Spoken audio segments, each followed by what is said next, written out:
So, a friend of ours that we met through Renaissance fairs, which most of the people that we are close friends with, we've met through Renaissance fair one way or another. We call them our family. The family of Renaissance fair people is like this. Oh yeah, we're buddies. And they, you know, you got your family you were born into, then you got your family that you chose to be a part of. Mm-hmm. And our Renaissance fair families are wonderful. So what we got, let's start off with our drink so we have something to drink while we're tasting, because two different members of the family, this is starting to sound weird, it's like Manson or something. Two of our fair friends no Mansons involved. Are involved in this video. Okay, no Mansons, none of that family. Although I have met some of that family, but that's another story. It's our family. I was a small child. It's not the same as that kind of family. Right. So, one member of the family, her name is Debbie. Her husband is Bill. They are together the Flying Squirrels. It's spelled SKWIRLS. And they sell... I think. It's SKWRLS, I think. I think it's got an I in it. Squirrels. We'll check. Because we'll check and we'll correct it. The link will be in the description. But another member of the family, another one of our fair friends, made something special for Kat that she's going to make use of in this video. Oh, yes. Look at this beauty. So, our friend Gypsy is the clay goddess. And she is a genius with polymer clay. This is one of her chalices that she surprised me with.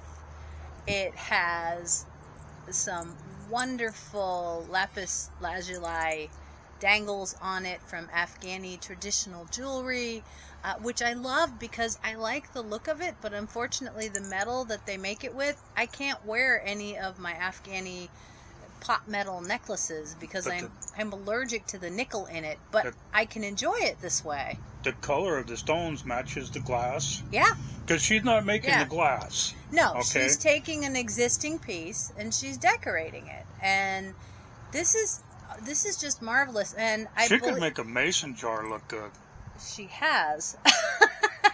I don't doubt it. But this particular one is kind of a collaboration between Debbie and Gypsy, and we're going to link both the Flying Squirrel and the Clay Goddess so you can track them out. Debbie come up with the jewelry? Debbie contributed the jewelry component. And Gypsy did her magic with it.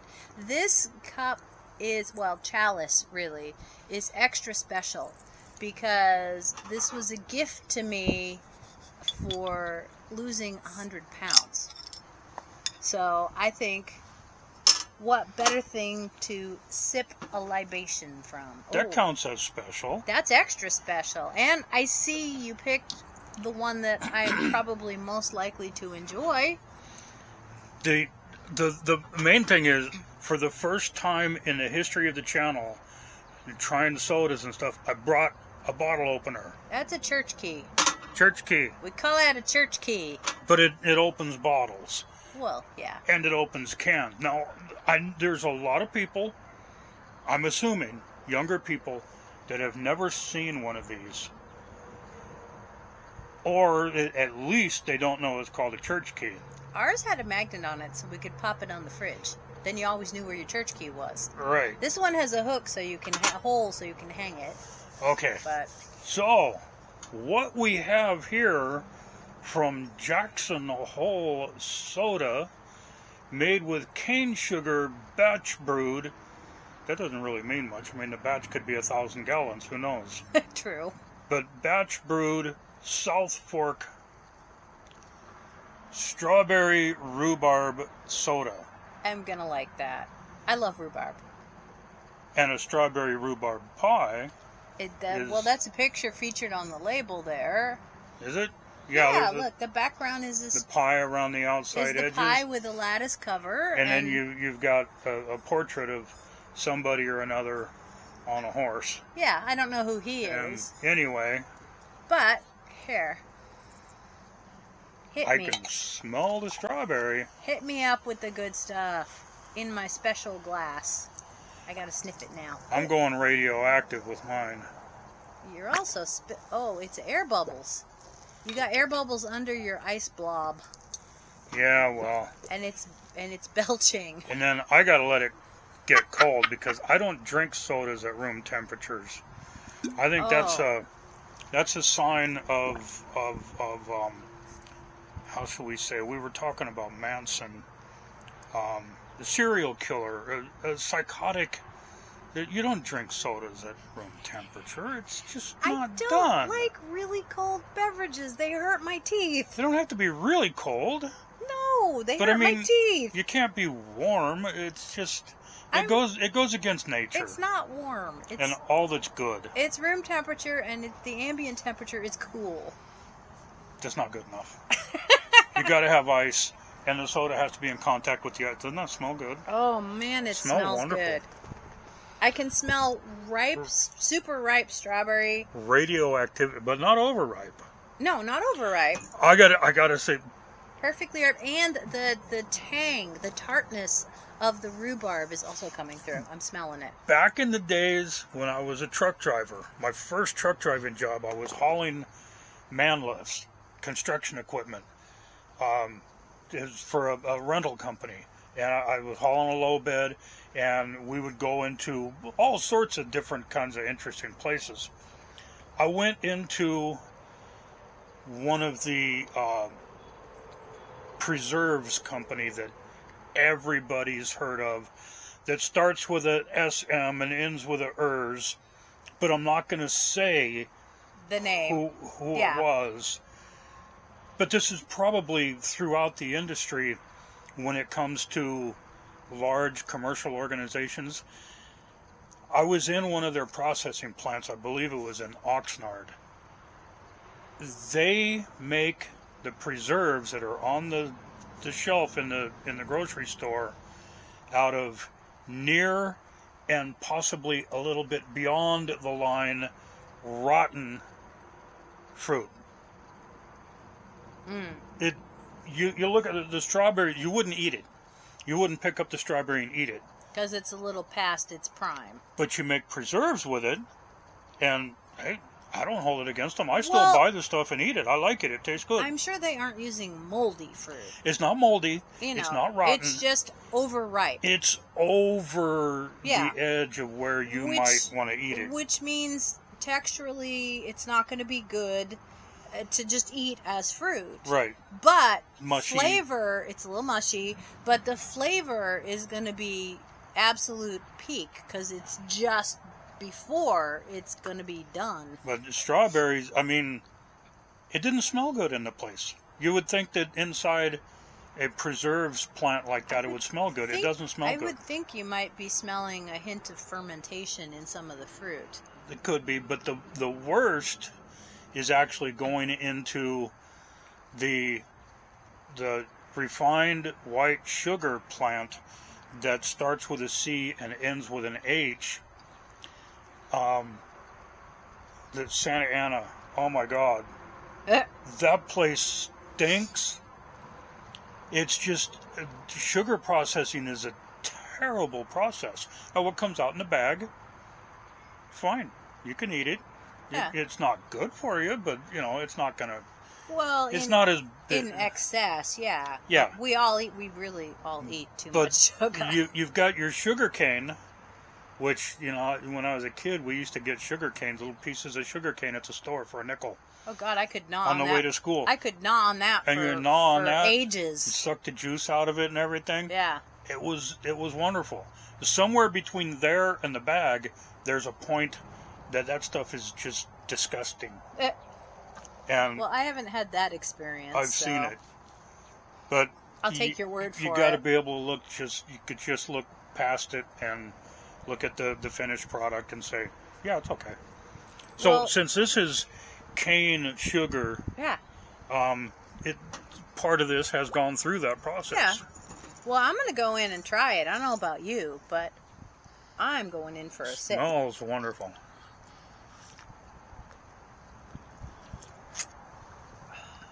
That's delicious. That is delicious. Yeah. It's like if I was going to make a strawberry rhubarb pie, I would make it a little more tart than this soda. It's actually a little sweeter than I would prefer. The flavor is great. It's a little too sweet. Too much of that cane sugar. It's too much cane sugar. I would prefer it not as sweet. But that said, I'm still going to sip my chalice of the nectar there. There you go. Yeah. That one we didn't buy so much because it was weird. We bought it because we knew she was going to like it so much. Because I like rhubarb, and it's hard to find rhubarb stuff. Okay, so we've talked about the chalice from Gypsy, the clay goddess. She's made some cool stuff for me, too, but I don't have it on hand with me right now. I've got a bunch of her stuff. Honestly, I could do a whole feature on Gypsy and bring out lots of amazing stuff that she's done for me. Because not only does she make just exquisite stuff, she'll do custom work for you when she doesn't charge extra for custom. So, like, if you come up with a brilliant idea of you want this or that or the other, as a matter of fact, Debbie and I just commissioned some custom pieces for her for gifts for our friends in Mongolia. The thing is, when you say she doesn't charge extra for custom, I don't want anybody getting the idea that this is cheap. No, they're not inexpensive. Her work is not inexpensive. It's worth it. It's artwork. That you and can if use. you buy cheap art, well, you can spend a whole lot for, shall we say, art, a whole lot more than this, or you can spend whatever it costs for this. I mean, her Gypsy's work is not inexpensive, but if you look at the hours that she puts into each piece, and it's actually, and her skill and her expertise, it's not overpriced. No, it's not overpriced. I mean, it's just not inexpensive. Technically, she's probably not even charging as much as she should by rights. You have to go with your market, and she's at Renaissance fairs. People don't go to Renaissance fairs to buy big ticket items, except from our friend, I call him Blady. Which helps me remember Brady, who has some of the knives amazing and swords, and many of them with historical value, pole arms, all sorts of stuff like that. Those are very expensive. There, you can go to his booth and you can buy a knife for $50. That's beautiful and very functional, but it's not a work of art. You can also go to his booth and you can buy like an actual containing the armory marks pole arm from like the 1300s. Some amazing. He let me handle it. Thank you, Brady. Go to a Renaissance fair. I kid you not. You will see some stuff you won't believe. But anyway, the other friend that we're talking about, the feminine side of the flying squirrels. This is a we. This is not just from Debbie. This is from both of them.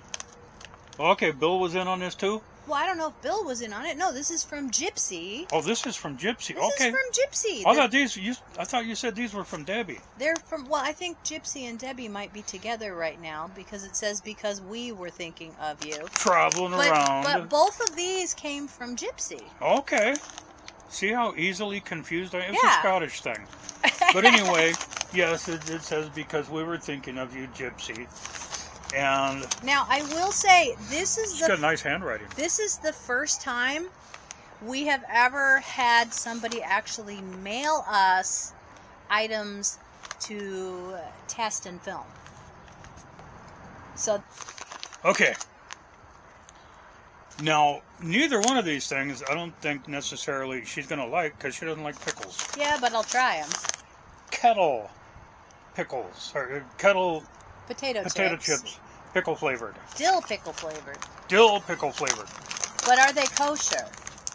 Kosher dill. Does it say? These have probably not been blessed. It's just like our other one that wasn't halal.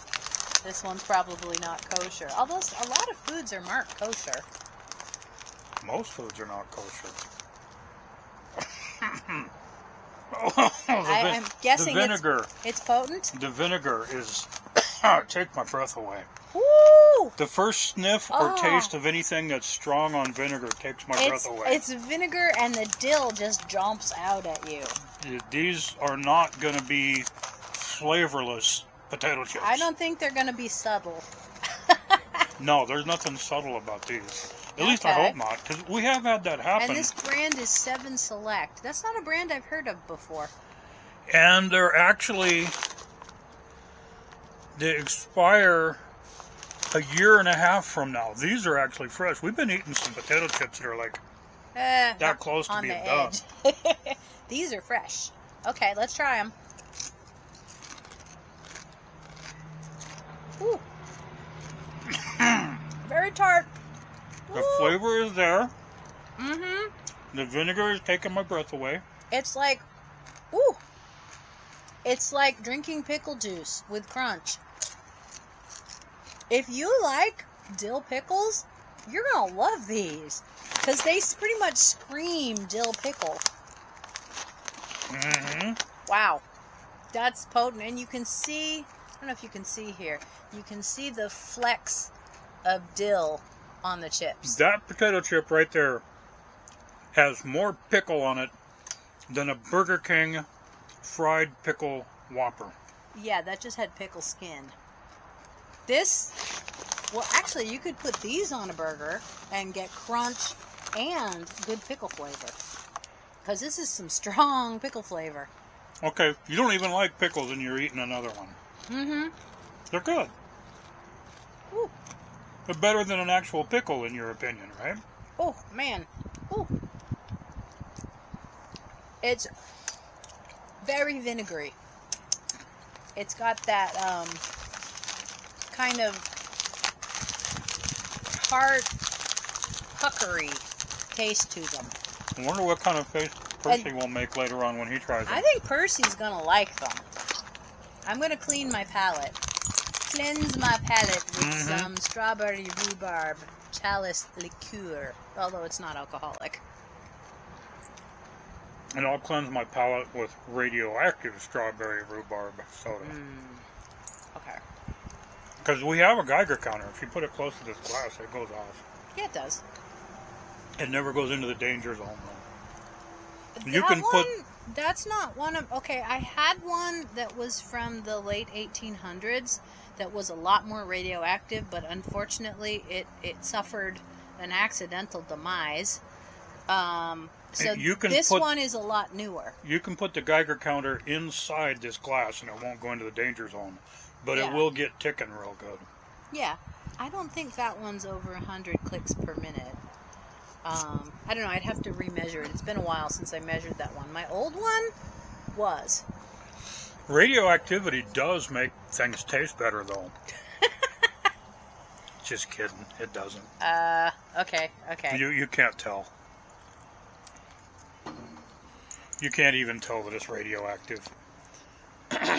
Nope. Same taste. You could do a double-blind taste test. Same taste. And the thing is, if you pour this out, you let it sit in there till the ice melts, now, and pour it out into an ordinary glass, there's no radioactivity in the soda. I did notice something, though, because you have ice in yours.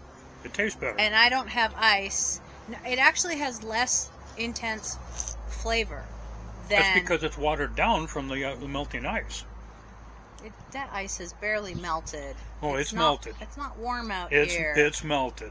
You put the soda on it, it melts. But the flavor is still prominent and good, but not as strong. It's diluted. And that's another reason I drink soda with ice. Soda straight out of a can, too strong and overcarbonated. The ice mellows it out. Anyway. Well, we have another item from Gypsy. It's gotta have the flavor because it's pickle flavored and it's from Vlasic. The pickle people. And you know they know their pickles. All right? They're not going to be playing around with pickles. Now, Corn puffs. I saw those online, and I was interested in trying them, but we can't find them anywhere locally. So I don't know where Gypsy found these. But this is cool. We actually get to try them. What state are they in?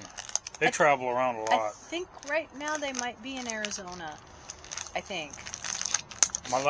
They just got back from, like, North Carolina. My last more than a decade of doing Renaissance fairs, I very rarely left California. Arizona on occasion. Oregon and Washington I went to, but I didn't travel the way some of these guys, because I wasn't doing it for a living. It was more of a hobby to me. Yeah. Okay, now, well, let's sniff the pickle balls. Pickle balls, corn puffs.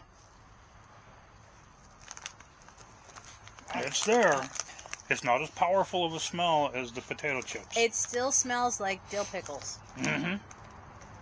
Which is what you would hope it would smell like. But it's not as dill forward as the other one. No.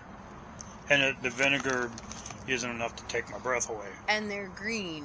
Green pickle balls. Dare I make a comment about the Jolly Green Giant?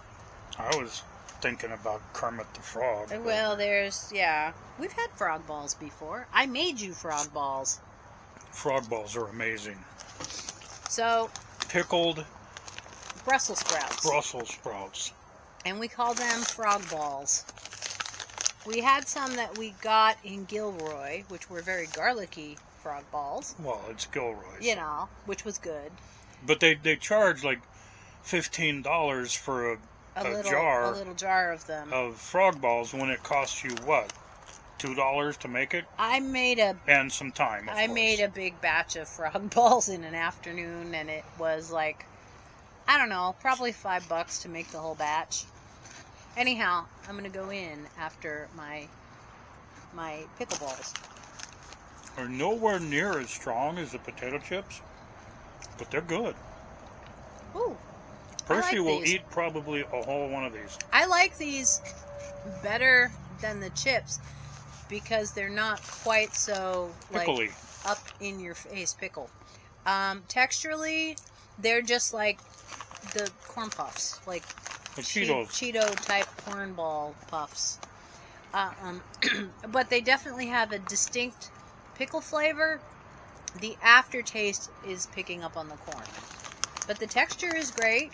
They're crunchy. Big crunch, it says. And yeah. Those are good. I like them. I like both of them. I like those. I like both of them a lot. The pickle chips are actually very good at what they do. But they're too powerful for your... Yeah, I'm not a huge pickle fan anyhow. But I mean, I'll try pickles. Unless they're atomic fireball pickles or something. That I'm going to pass on. I'll try those if we get some. I love pickles, but Percy would try those. I'm a huge fan of sweet pickles also, and pickled things other than cucumbers. Excuse me. What's interesting? Pickled eggs. I like beet pickled eggs. Those are good. Pickled eggs are wonderful. I mean, they're bright purple hard-boiled eggs. They look funny, but the beet. They're actually quite pretty. When you slice them up and put them in a salad, you have that a ring. The beet color, plus you've got that bright yellow of the yolk. It's actually quite attractive in a salad. We should make some of those. Yeah, I could make some of those. You get your favorite canned beets. Yeah, and you boil some eggs and peel them and put them in there and let them soak in it. You use the liquid from the pickled beets. It doesn't soak all the way in, so you've got a white ring around the yellow yolk, and then you've got a purple ring around the outside. Oh, I've left it long enough so that the whole white was. Oh yeah. Beet colored. Yeah. Sounds good to me because beets are tasty. Yeah. And a lot of people their entire life they've never paid any attention to beets. So they don't even know how good they taste. Beets are good. Beets are delicious. But so is this. We have beet chips in there. Mm-hmm. I wonder what it would be like to make a beet flavored potato chip. or a beet flavored corn puff. I mean, beets are fairly sweet, and They because are. they have such good color, they use them in a lot of different food products for both purposes. Because beet sugar is a thing. On my brother up in Idaho, where they grow a lot of sugar beets, he's told me what the process is like. I'll see if I can find anything about it online and leave a link, because the process of turning a sugar beet into sugar, oh, that made a big difference. The process of turning a sugar beet into usable sugar is unbelievable. And getting rid of the waste is even... I would think you could use the leftovers as some animal feed. They might, but I'm gonna go on YouTube and look around and see if I can find anything on that process. Because the way he described it to me, it doesn't seem worth it. But well, you're also talking economy of scale, because if they're processing something like that, they're making vast quantities of the sugar, the beet sugar. But they're creating vast quantities of waste they have to get rid of too, and we're talking about spreading this waste out over acres and acres and acres. At least it'll compost. Put some. You would think you'd be able to disc it in, nitrogen and nutrients back into the soil. Anyway. But big thank you for the dill flavored snacks. Thank you, Gypsy. And for the chalice. She likes that. Oh yeah, you drink anything out of this, and it just makes it extra special. If I can remember, you gotta remind me. The Queen of Canterbury Fair, lovely woman, just a joy to be around in every way. She has one of Gypsy's chalices, and when she goes for her walk around the fair, she's carrying that thing, and it's giving me goosebumps. She is so regal. It's quite a bit bigger than this one, and it's just so queenly looking. Well, she makes all sorts of stuff. So she makes many different drinking vessels stored. You can get mugs, you can get tankards, you can get decorated bottles. You have a bottle that's decorated. Yeah. And the finish not only looks like brown leather that's aged, it feels like it. It has not just texture, but you can dig your thumbnail into it. It comes back, but it's actually soft in some. I don't know how it works. It's grippy. But it's a different version of this part of the polymer right here that she's putting on it, and it's well, she says it's amazing. She says, I mean, she loves making her drinking vessels. But the chalices, that's where she gets her yayas. She gets so creative with them, and they're exquisite. You'll see. Yeah. But anyway. Well, this is the only chalice I have. This is the only chalice that she has, but and I've seen it on the shelf, and I kept thinking, you really should feature that in a video. Yeah. Well, yeah. And there it is. Yep. Well, we'll have to do a whole other episode and revisit some of Gypsy's phenomenal work. We'll do that. And because I have a good collection of it. We have 3, count them, 1, 2, 3 more weird sodas that we got to try. We got to get those drinking vessels out. Yeah, we can do that. And use them for trying, because I'm getting tired of the radioactive one, actually. It's not as exciting as it used to be. The thrill is gone. I was just using one of her wonderful tankards that she made for me just the other night for tea. Got a lid on it so it keeps it warm longer. The main thing is, after you like the video, leave a comment and subscribe. Have fun.